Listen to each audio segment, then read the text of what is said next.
साथीहरु नमस्कार, म sdinfo sdinfo च्यानलमा तपाईहरु सम्पूर्णलाई हार्दिक स्वागत गर्न चाहन्छु।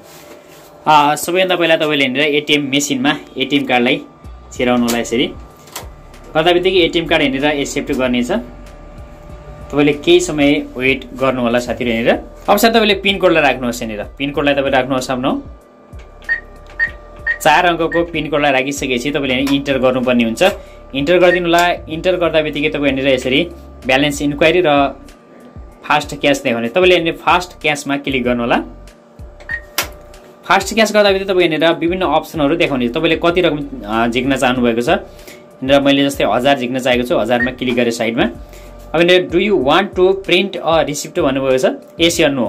तपाईले यदि चाहनुहुन्छ यस गरिदिनु नत्र नो गरिदिनुहोस्। मैले नो गरिदिएको छु। यदि चाहनुहुन्छ भने यस गर्नु होला। अब साथै please wait for a moment भनिएको छ।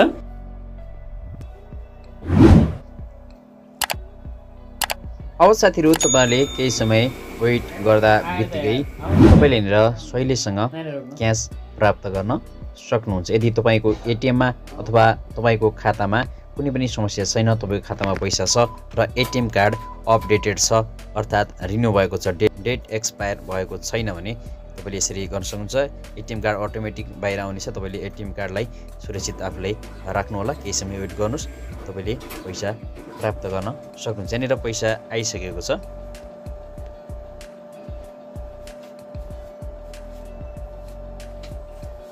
हवस् त, आगामी नयाँ भिडियोमा पुनः भेट्नु नै छ। धन्यवाद।